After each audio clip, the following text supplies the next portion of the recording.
Before we begin, I need to tell you something that maybe you've never noticed about your own life.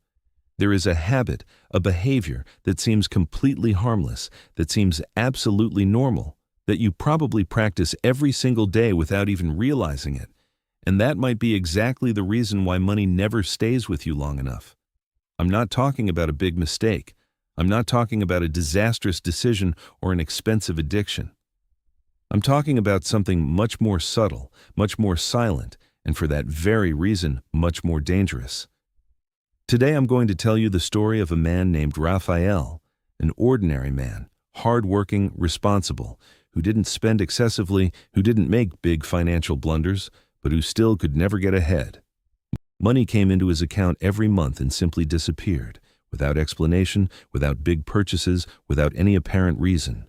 And when Raphael finally discovered what was happening, he realized something that completely changed the way he looked at every single decision in his daily life. If you stay with me until the end of this video, you will understand why your brain is programmed to keep you exactly where you are financially. You will discover how decisions that seem insignificant are silently draining your income. And you will learn the method Raphael used to get off autopilot and finally start building a different financial life. But I ask you, don't leave before the end, because the most transformative part of everything I'm going to tell you is in the final minutes. So get comfortable, pay attention, and come with me. Raphael was the kind of person that anyone looking from the outside would say that guy is responsible.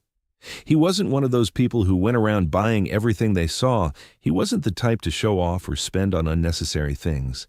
He didn't have expensive vices. He didn't gamble. He wasn't a compulsive shopper. In fact, Raphael was quite restrained in his habits. He worked every day, kept his schedule, paid his bills on time as much as possible, and lived a life that from the outside appeared absolutely normal. But there was a problem that only he truly knew about. A problem he had been carrying silently for years, and that was eating away at his confidence from the inside. The money he earned never lasted. It would come into his account at the beginning of the month, and before he knew it, it was already gone. It wasn't as if he had made a big purchase. It wasn't as if a financial disaster had occurred. The money simply slipped away, evaporated, vanished in a way he couldn't explain even to himself. And I want to ask you something right off the bat. Have you ever experienced this? Have you ever looked at your account in the middle of the month and wondered where the money went? Have you ever had that unsettling feeling that you didn't spend on anything special, yet the balance is low, tight, not enough? If you answered yes, stay with me, because what happened to Raphael is probably happening to you too at this very moment. For many years, Raphael lived with this problem, believing the cause was simple and obvious. He believed he didn't earn enough. That was the explanation he gave for everything. If I earned more, everything would be solved. If my salary were better, I could save money. If an opportunity to earn more came along, my life would change. That sounds like a logical conclusion, doesn't it? After all, if the money isn't enough, the natural solution would be to increase the amount coming in. And that's exactly what Raphael did. He dedicated himself, worked harder, took on extra responsibilities, pursued additional qualifications, changed jobs, and effectively managed to increase his income. It wasn't a small increase, it was significant. He started earning considerably more than he had before. And you know what happened? Nothing changed. The money kept disappearing, his account kept getting tight by the middle of the month. The feeling that it was never enough continued exactly the same. And that was the most frustrating part of all for Raphael, because he had done exactly what he believed he should do. He had increased his income, but the result was the same. It was as if the problem were moving along with him, as if it didn't matter how much he earned because the hole stayed the same size or even got bigger. Now, I want you to stop and think for a moment. Has this ever happened to you too? Have you ever received a raise, a bonus, some extra money, and felt that by the end of the month, the situation was still the same? Have you ever noticed that when you earn more, you spend more too, almost in the same proportion, as if there were an automatic force adjusting your spending upward every time your income goes up? If you identified with that, pay close attention to what comes next, because this is where Raphael's story starts to get really interesting. Driven by that frustration of realizing that earning more didn't solve the problem, Raphael started paying real attention to his daily life. Not to the big decisions, because he rarely made big decisions, but to the small ones, the tiny ones, the ones that seemed so insignificant he didn't even register them mentally. And that's when he started to notice a pattern that had been there all along, right under his nose, but that he had never seen. Every day, multiple times a day, Raphael was making small financial decisions on autopilot. A coffee bought without thinking, a meal ordered through an app instead of cooking, a service subscription he barely used, but that was there, being charged every month, a product bought on impulse while standing in the checkout line at the grocery store, a sale he didn't need, but that seemed too good to pass up, a fee he was paying because he never stopped to question it, a small comfort here, a convenience there, a seemingly irrelevant decision over there. None of these things, looked at individually, seemed significant. It was a small amount, it was a minor decision, it was something anyone would do without thinking twice. But when Raphael started adding it all up, when he started putting on paper each one of these daily micro-decisions, the number that appeared left him absolutely shocked.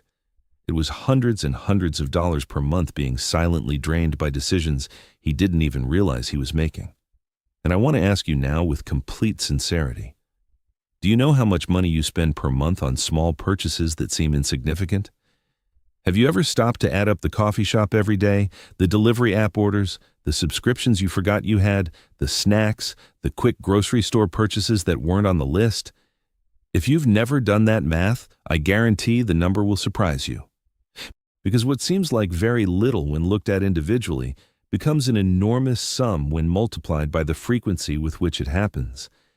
This pattern that Raphael discovered has a name in financial psychology. It's called the silent habit, and it is possibly the most efficient income destroyer that exists, precisely because it operates below the radar of consciousness. Here's how it works. Your brain is constantly seeking two things: immediate pleasure and reduction of discomfort. It is an efficiency machine that was developed over millions of years of evolution to ensure your survival. And in the environment where the human brain was shaped, seeking immediate pleasure and avoiding discomfort were essential strategies for survival. The problem is that the environment has changed radically, but the brain hasn't kept up at the same speed. Today we live in a world where immediate pleasure is available at any moment in the palm of our hand, one click away. And the brain, following its old programming, keeps seeking that instant pleasure even when it harms the future.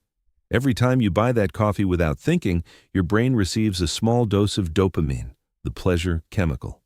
Every time you order a meal through an app instead of cooking, your brain celebrates because you avoided the effort, avoided the discomfort.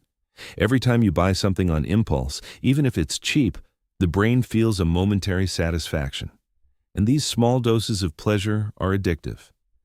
The brain quickly learns that these micro-decisions generate immediate reward and begins to automate them. They become habits, routines, automatic patterns that you execute without even thinking, without deliberating, without questioning.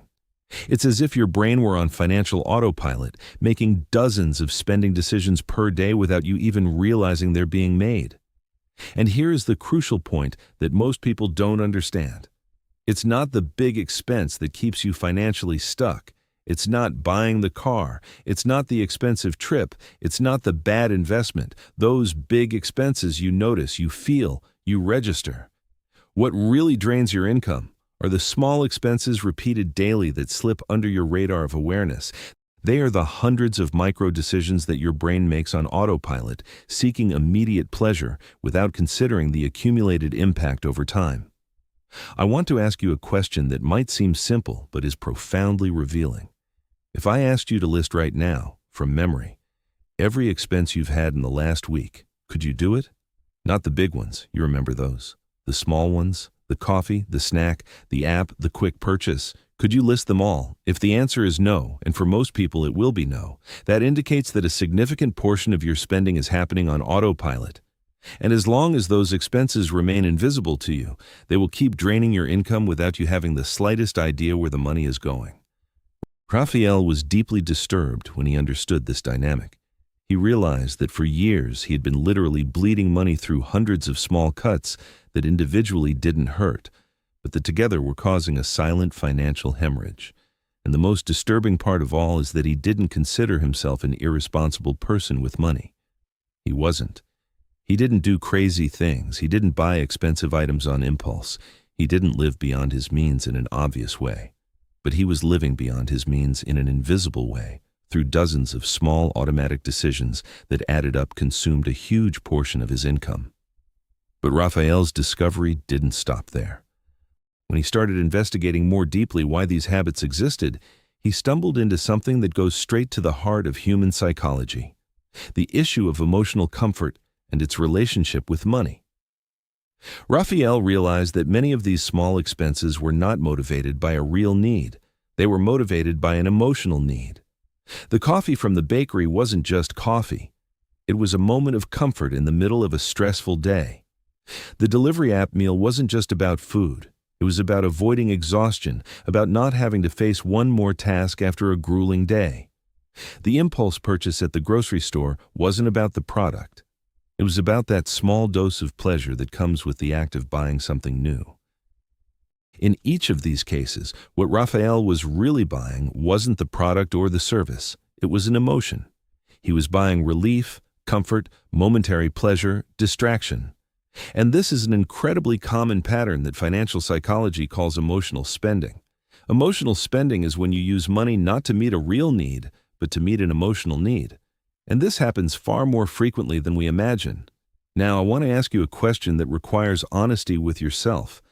How many of your recent purchases were motivated by a real need, and how many were motivated by an emotional need? How many times in the last week did you buy something not because you needed it, but because you wanted to feel something? Stress relief, distraction from boredom, compensation for a tough day, a momentary sensation of pleasure or reward? If you stop to analyze honestly, you'll probably realize that a significant percentage of your spending is tied to emotions and not to needs. And recognizing this isn't a reason for shame, it's a reason for power. Because when you identify the pattern, you gain the ability to choose instead of simply reacting. Raphael dove deeper into this issue and discovered another concept he considered fundamental: the difference between conscious decisions and automatic decisions. And here's where a piece of neuroscience comes in that is truly impressive. Studies show that the vast majority of decisions we make throughout the day are made automatically, without conscious involvement. Some researchers estimate that up to 95% of our daily behavior is automatic, based on habits, routines, and patterns that the brain executes without us needing to think. This makes sense from an evolutionary standpoint. If you had to consciously think about every decision of the day, from how to brush your teeth to how to drive the car, your brain would quickly become overloaded. So it automates most behaviors to conserve energy. The problem is that among those automated behaviors are many financial decisions. Your brain puts your spending patterns on autopilot the same way it puts how you tie your shoes or the route you take to work. And once a behavior enters automatic mode, it is executed repeatedly without questioning, without analysis, without awareness. Raphael realized that the majority of his invisible expenses were exactly that: automated financial behaviors. He wasn't consciously deciding to spend that money. His brain was making the decision for him, based on habits that had been built over years of repetition. And that leads me to ask you another question. When you walk into a bakery, a grocery store, a convenience store, are you making conscious decisions about what to buy, or are you simply following an automatic script that your brain has already memorized? When you open the delivery app at night, is it a decision you think through carefully, or is it almost a reflex, something you do without even questioning whether you should? The honesty with which you answer these questions can reveal a lot about the level of financial automation that exists in your life. Raphael also discovered something fascinating about how the brain evaluates costs. There is a phenomenon in psychology called the individual cost minimization effect. It works like this: when an expense is small, the brain tends to underestimate its impact. The unconscious reasoning goes something like, "Oh, it's only $5, it doesn't make a difference," or "It's just a little coffee, it won't change anything." And that reasoning seems perfectly logical in the moment, because in fact, $5 by itself doesn't change your financial life. But the problem is that this same reasoning is applied dozens of times per day after day, week after week, month after month. And when you take those $5 and multiply them by every time that reasoning was used, the total amount is staggering. Raphael did this exercise. He took an entire month and tracked every small expense he would normally ignore. Every coffee, every snack, every app, every subscription, every quick purchase. And when he added it all up at the end of the month, the amount represented nearly 30% of his income. 30%. Almost a third of everything he earned was being consumed by expenses he considered insignificant. When he saw that number, he felt as if he had been punched in the stomach. Because suddenly, he understood where the money was going. It wasn't one big villain. It wasn't one big expense. It wasn't one big mistake. It was hundreds of small villains, small expenses, small mistakes that together formed a silent army consuming his income without mercy. And I want to challenge you right now. If you have the courage, do this same exercise for 1 month. Write down absolutely everything you spend, every penny, every purchase, no matter how small. At the end of the month, add up all the expenses you would classify as small or insignificant, and see how much that represents of your total income. I guarantee the result will be revealing. But Raphael didn't stop at the diagnosis. He wanted to understand what could be done to change. And that's when he started studying how habits are formed and how they can be modified, and what he learned fundamentally changed his approach. The first thing Raphael learned is that you can't simply eliminate a habit. The brain doesn't work that way. When you try to stop doing something through pure willpower, without replacing it with anything, the brain resists with all its might, because it feels as though something is being taken from it. And that resistance usually wins. That's why so many people try to cut expenses, manage for a few weeks, and then go right back to the old pattern. Willpower is a limited resource. It runs out, and when it runs out, the automatic habit takes back control. What the science of habits shows is that the most effective strategy is not to eliminate a habit, but to replace it. You need to swap the old behavior for a new behavior that offers a similar reward but is less harmful financially. For example, Raphael realized that the daily bakery coffee wasn't really about the coffee. It was about having a moment of pause, of pleasure, of ritual at the start of the day. So instead of simply cutting the coffee and suffering without it, he created a new ritual. He started making a special coffee at home, bought a good coffee maker, invested in quality beans, and turned the morning coffee moment at home into something enjoyable and special. The brain continued receiving the reward of the ritual and the pleasure, but the financial cost dropped dramatically.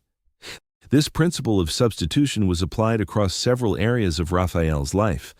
The nighttime delivery app meal was replaced by simple meals prepared in advance on the weekend. Not because he forced himself to cook every day, but because he found a way to make the process less draining and even enjoyable. Impulse purchases at the grocery store were drastically reduced when he started shopping with a defined list and avoiding the aisles that triggered the most impulse buying. And here comes a question I want you to reflect on. If you look at your most frequent spending habits, which of them could be replaced by alternatives that offer a similar emotional reward but at a lower financial cost? I'm not asking you to live a life of deprivation. I'm asking you whether there are ways to get the same pleasure, the same comfort, the same satisfaction while spending less. Most of the time, the answer is yes. We just don't stop to think about it because the habits are on autopilot and we don't even question whether alternatives exist. Raphael also learned about a powerful concept that psychology calls decision fatigue. This concept explains why most bad financial decisions are made at the end of the day. Here's how it works. Your brain has a limited capacity to make good decisions throughout the day. Every decision you make, no matter how small, uses up a little of that capacity. It's like a battery that gradually drains over the course of the day. In the morning, the battery is full and you make better, more rational, more conscious decisions. But as the day goes on and you make dozens upon dozens of decisions, the battery keeps draining. And by the end of the day, your capacity to make good decisions is significantly reduced. That is exactly why most impulse purchases happen at night. That's why you tend to order food through an app when you're tired at the end of the day. That's why the financial decisions that seem so easy to maintain in the morning seem impossible at night. Your brain is exhausted and simply doesn't have the energy to resist impulses. When Raphael understood this, he did something very smart. He started making the most important financial decisions at the beginning of the day, when his brain was rested and his decision-making capacity was at its peak. And for the end of the day, he created systems and automatic rules that didn't depend on willpower. For example, he deleted delivery apps from his phone. Not because he would never use them again, but because the act of having to download the app again every time he wanted to order created a barrier, a moment of pause that allowed his brain to evaluate whether it was really necessary or whether it was just decision fatigue in action. This type of strategy is called environment design, and it is one of the most powerful tools that exist for changing behaviors. Instead of depending on willpower, you modify the environment around you so that bad behaviors become more difficult and good behaviors become easier. I want to ask you now, how is your environment set up when it comes to financial decisions? Do you have shopping apps easily accessible on your phone? Do you keep your credit card in your wallet where it's always within reach? Are the environments you move through full of stimuli that invite you to spend? If so, your environment is working against you, and changing the environment can be much more effective than trying to have more discipline. Discipline is limited, the environment is constant. Raphael implemented several environmental changes in his life. In addition to removing the delivery apps, he also stopped saving credit card information on shopping websites, created a separate account for daily expenses with a fixed amount transferred at the beginning of the month, and left the rest in an account he purposely made harder to access. He also changed the route he took to work, avoiding passing by stores and bakeries that served as spending triggers. And he started leaving his credit card at home most days, going out only with a limited amount of cash. It might seem excessive, but Raphael understood something fundamental. As long as the environment made automatic spending easy, automatic spending would keep happening, no matter how much willpower he had. Changing the environment was like changing the rules of the game. Instead of fighting against impulses using brute force, he simply made executing those impulses so difficult that the brain gave up, because the effort wasn't worth it. Now, I want to dive into another very important aspect that Raphael discovered during this process: the issue of financial identity tied to consumption. Raphael realized that many of his automatic expenses weren't just loose habits.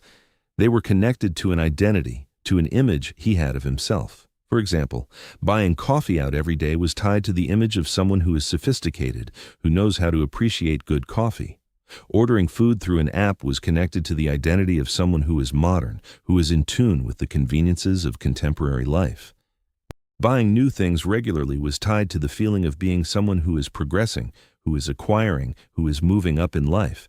And this connection between consumption and identity is extremely powerful, because when you try to change a consumption habit that is tied to your identity, the brain interprets it as a threat to who you are. It's not just an expense being cut, it's a part of your self-image being questioned, and the brain fiercely resists any change to identity. Have you ever noticed this in your life?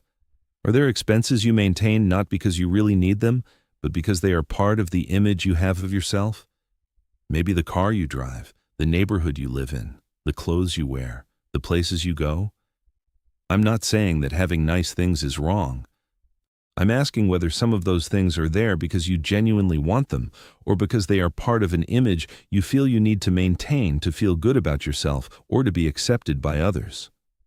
Raphael had a painful revelation when he asked himself these questions. He realized that a significant portion of his spending was there to feed an image, not a need. And maintaining that image had an extremely high financial cost that he was silently paying every single month.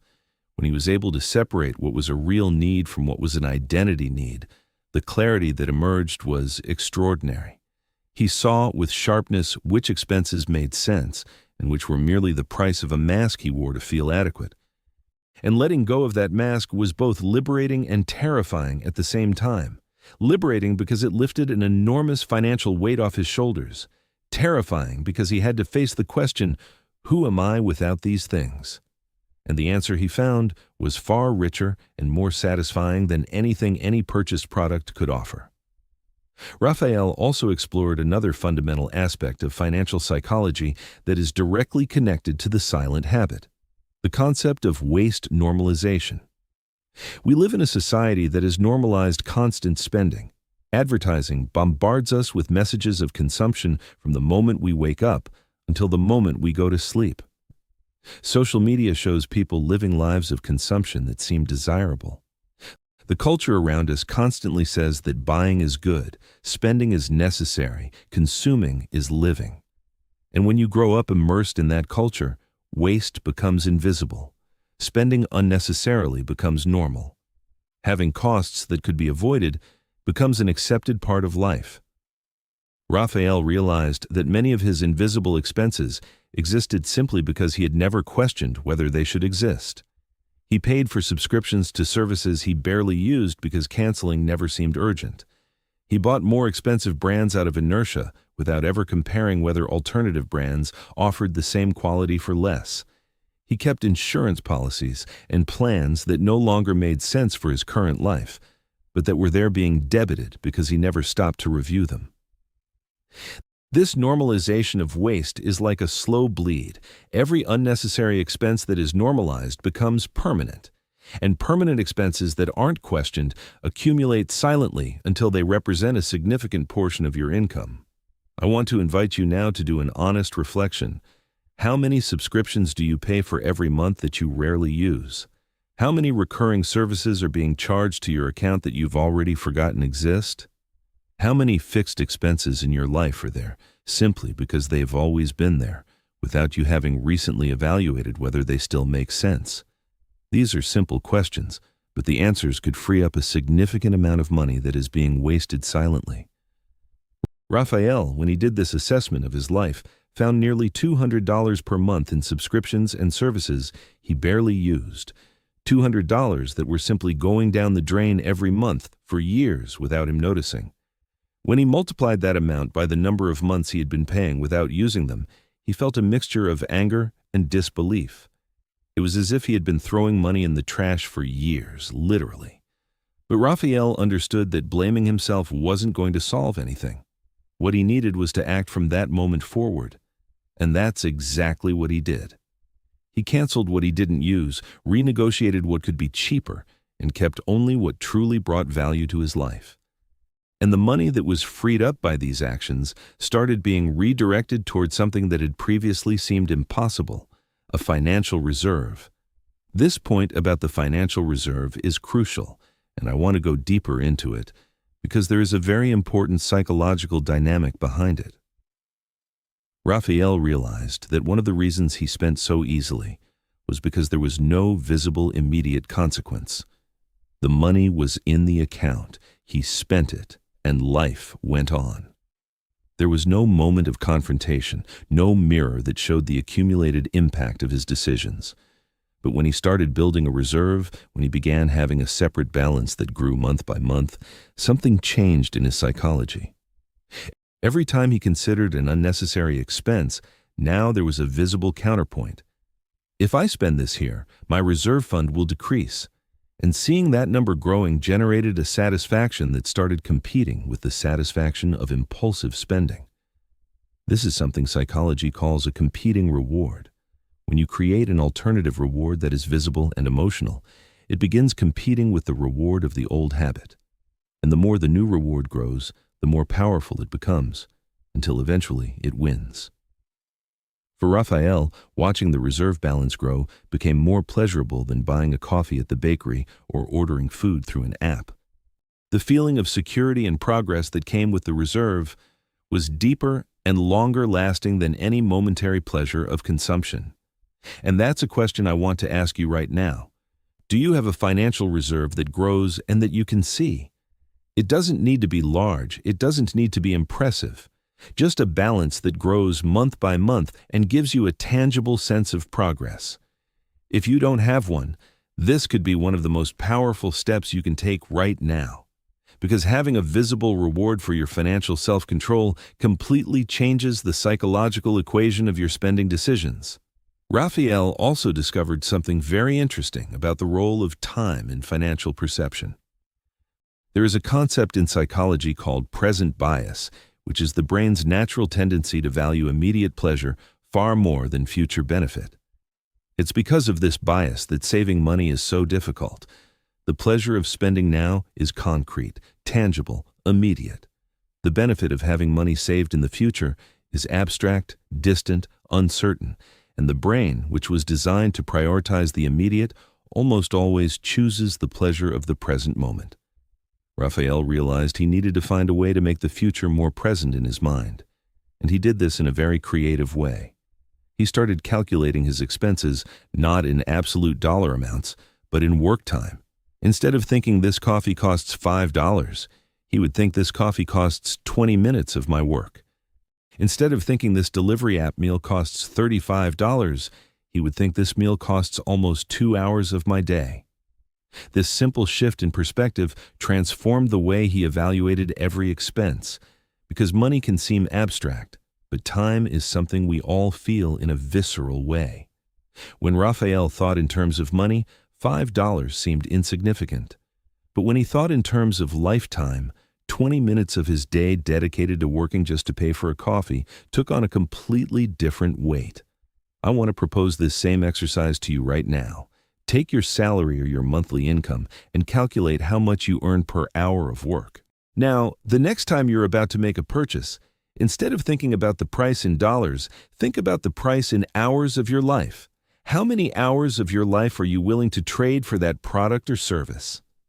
That question completely changes the way you evaluate what's worth it and what isn't. Another fundamental aspect Raphael explored was the difference between cost and value. And this distinction is crucial for anyone who wants to develop a healthier relationship with money. Cost is how much something costs in dollars. Value is how much that thing actually contributes to your life, to your well-being, to your goals. Many times these two things are not aligned. There are cheap things that have enormous value in your life, and there are expensive things that add absolutely nothing.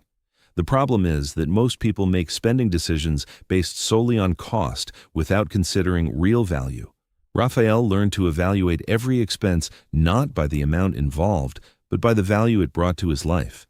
And when he started doing this, many things he was spending money on revealed themselves to be empty of value. They cost little individually, but they added nothing meaningful. They were just momentary comforts that evaporated as soon as they ended, leaving only the hole in the bank account.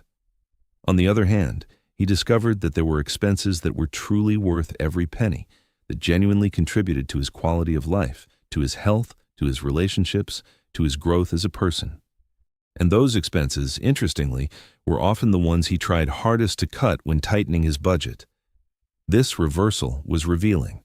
He was cutting what had value and keeping what didn't, simply because what lacked value was automatic and invisible, while what had value was conscious and visible. When he reversed that logic, the results were remarkable. Now tell me, in your life, do you know the difference between what costs and what is worth? Can you identify expenses that cost little but are worth nothing and expenses that cost something but are worth a great deal? If you stop to do this analysis, you'll probably find opportunities to redirect money from where it's being wasted to where it would truly make a difference in your life. Raphael also made an important discovery about the influence of the people around him on spending habits. And this has a very solid psychological basis. We are deeply social beings, and we tend to mirror the behavior of the people we spend time with. If the people around you spend in an uncontrolled way, the tendency is for you to spend that way too. If they normalize waste, you normalize it too. If they live showing off and consuming, you feel an internal pressure to do the same. This phenomenon is called social conformity, and it is incredibly powerful. Raphael realized that a significant portion of his automatic spending was influenced by his social group. Going out to lunch every day with coworkers, frequenting certain places, maintaining a certain standard of consumption to fit in. He wasn't doing this because he wanted to, he was doing it because the social environment expected it of him. And questioning those expectations meant facing a social discomfort that his brain wanted to avoid at all costs. But Raphael made the courageous decision to prioritize his financial health above social approval. And he discovered something surprising. When he started changing his consumption habits, Most of the people around him didn't even notice.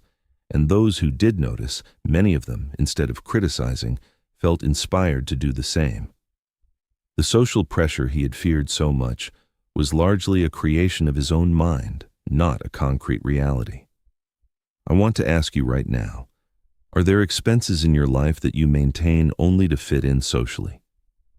Is there a consumption pattern you sustain not because you want to, but because you feel it's expected of you? If so, how much is that costing you per month, per year, over a lifetime? And is it worth it? This reflection may be uncomfortable, but it's necessary for anyone who truly wants to take control of their own financial life. Raphael, throughout this entire process, also discovered the importance of daily financial awareness. And here, I want to explain something that many people misunderstand. Financial awareness is not an obsession with money. It's not counting every penny with anxiety. It's not living in fear of spending. It's not depriving yourself of everything. Financial awareness is simply paying attention. It's being present in your spending decisions instead of letting autopilot control everything. It's asking yourself before every purchase, do I really need this, or am I buying out of habit? Is this going to add something real to my life, or is it just a momentary impulse? If I didn't buy this right now, would I miss it a week from now? These simple questions, asked consistently, have the power to completely transform your relationship with money, not because they prevent you from spending, but because they give you the opportunity to choose consciously instead of spending on autopilot. Raphael implemented what he called the 30-second rule. Before any purchase that wasn't essential, he would pause for 30 seconds and ask himself those questions. 30 seconds. It sounds like very little, but it's enough to pull the brain out of automatic mode and activate conscious mode. And in that conscious mode, many purchases that had seemed inevitable simply lost their urgency. He realized that most purchasing impulses, when confronted with 30 seconds of reflection, dissolved on their own. The intense desire to buy something revealed itself as a wave that came on strong, but passed quickly. And if he waited for the wave to pass, the need to spend disappeared most of the time. I invite you to try this in your life. The next time you feel the urge to buy something that wasn't planned, pause for 30 seconds, breathe, and ask yourself, do I really need this, or is it just an impulse? If after 30 seconds the answer is yes, I really need it, go ahead and buy it without guilt. But if the answer is honestly no, it's just an impulse, save that money and feel the satisfaction of having consciously chosen. Let's talk now about another concept Raphael discovered that has an enormous impact on anyone's financial life. The concept of opportunity cost. Opportunity cost is basically what you miss out on gaining or having when you use your money in one way instead of another. Every time you spend money on something, you are automatically giving up using that money for something else, and most people never think about this. When Raphael started thinking in terms of opportunity cost, his view of expenses changed radically. That daily $5 coffee wasn't just $5. It was $150 per month that could have been invested. And those $150 per month over the course of 10 years with compound interest would have turned into a significant amount. When he did that math, he realized that that seemingly insignificant little coffee over the course of a decade represented the loss of an amount that could have changed his financial situation. And it wasn't just the coffee. Every small automatic expense, when projected over time with opportunity cost considered, revealed itself to be much more expensive than it appeared. This doesn't mean you should never have a coffee again. It means that when you spend money, you should be aware that there is an invisible cost, the cost of what you failed to achieve because you made that choice. And that awareness, by itself, changes the quality of your decisions. I want to ask you something that could change your perspective. If you took all the money you spend on small, unnecessary things during a month and invested that amount every month, how much would you have at the end of 5 years, 10 years, 20? If you do that math, you'll probably be startled by the result, because numbers don't lie, and time is the most powerful multiplier that exists. Small amounts invested consistently over time turn into large amounts, but small amounts wasted over time turn into large losses. The difference between those two scenarios is simply awareness and choice. Raphael also dove deeply into the question of beliefs that sustain silent habits. And here, we enter a deeper layer of psychology that connects this story to everything we've talked about regarding the power of unconscious beliefs. Raphael realized that behind every automatic spending habit, there was a belief supporting it. Behind the daily coffee was the belief I deserved this pleasure after working so hard. Behind the delivery app, food was the belief I don't have the time or energy to cook. That's for people who can afford it. Behind the impulse purchases was the belief life is short, better to enjoy it now. These beliefs, looked at on the surface, seem reasonable, and that's why they're so dangerous. They disguise themselves as common sense when in reality they are justifications the brain creates to maintain the behaviors of immediate pleasure. Raphael learned to question each of these beliefs with a simple counter-question. I deserve this pleasure, yes, but don't I also deserve to have financial security? I don't have time to cook, but do I have time to work twice as hard because I never have money saved? Life is short, but doesn't life get even shorter when lived with financial anxiety? These counter-questions didn't eliminate the original belief, but they created a balance, a broader perspective that allowed Raphael to make smarter decisions instead of blindly following the impulse of the moment, and I want to invite you to do the same exercise right now. Think about your most frequent spending habits. For each one of them, identify the belief behind it, and then question that belief with an honest counter-question. You might be surprised by what you discover about the stories your brain tells to justify the behaviors that keep you stuck in the same financial place. Raphael also made an important discovery about the relationship between stress and spending. And this is a connection that many people don't know about, but that is absolutely fundamental. When you're stressed, your body releases cortisol, the stress hormone. And cortisol directly affects the brain's ability to make good decisions. Under high stress, the brain seeks any form of quick relief. And one of the most accessible forms of relief that modern society offers is consumption. Buying something releases dopamine, which temporarily counteracts the effect of cortisol.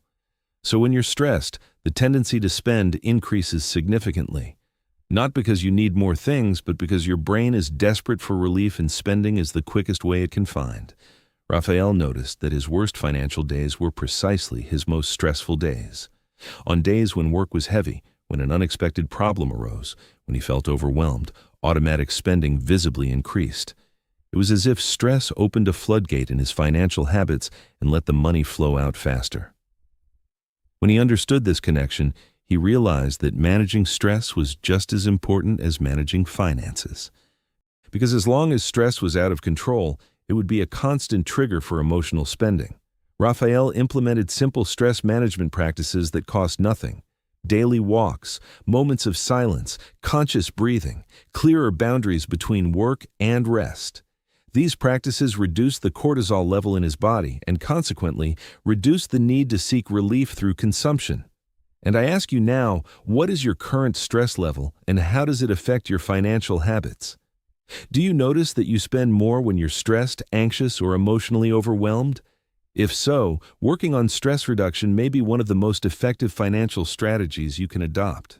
Not because reducing stress increases your income, but because reducing stress decreases the emotional spending that silently drains that income. Another concept Raphael discovered that I consider extremely valuable is what psychology calls financial anchoring. Anchoring is a cognitive bias where the first piece of information we receive about something becomes the reference point for all subsequent evaluations. In the financial context, this works in a very interesting way. If you're used to spending $200 a month on delivery app food, that amount becomes your anchor. And anything below $200 seems like savings, even if it's still an unnecessarily high amount.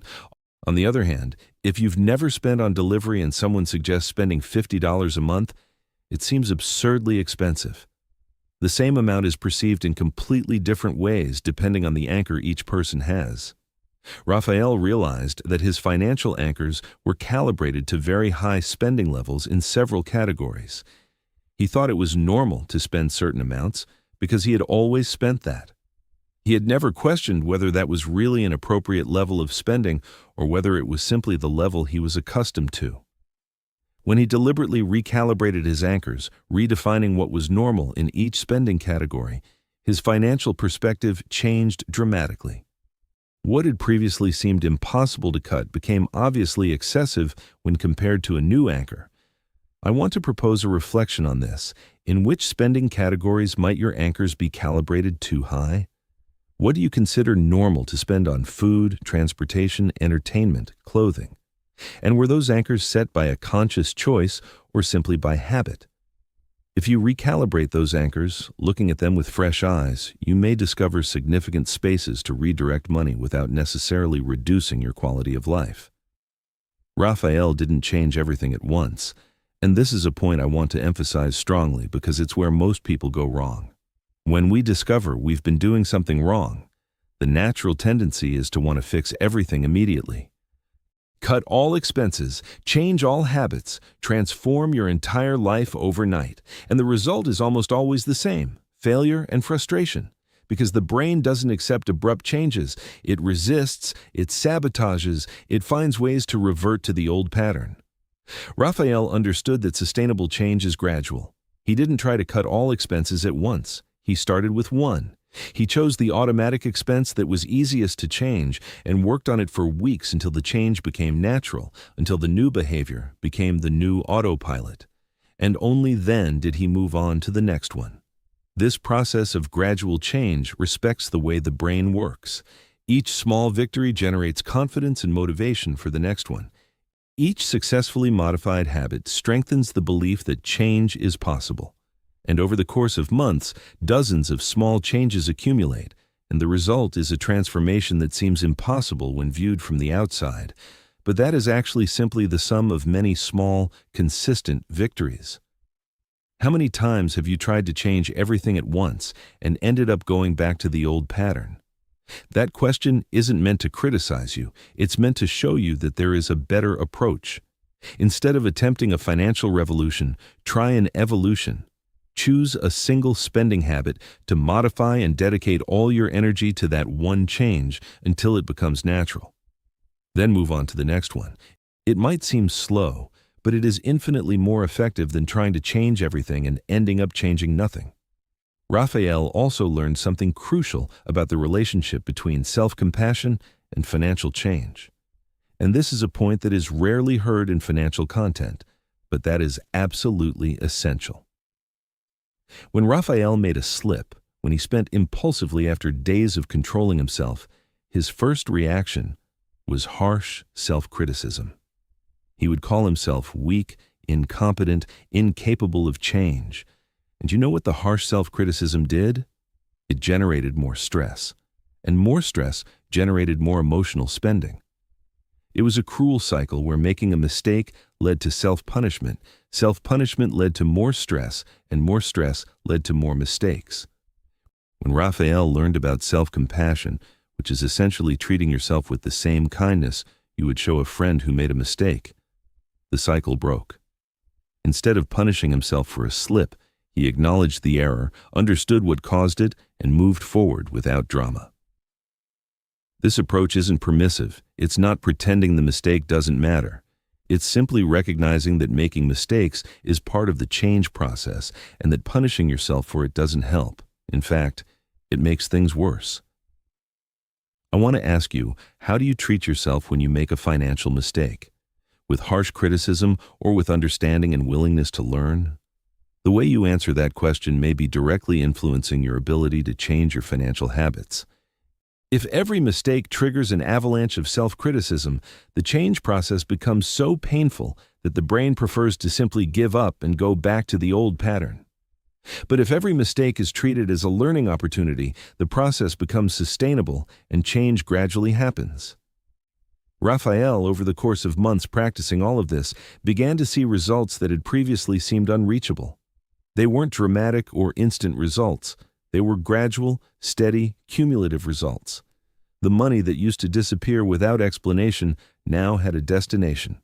The decisions that used to be automatic were now conscious. The habits that used to drain his income were being replaced by smarter behaviors. And for the first time in years, Raphael finished a month with money left over in his account. It wasn't a fortune. It was small compared to what many people would consider significant.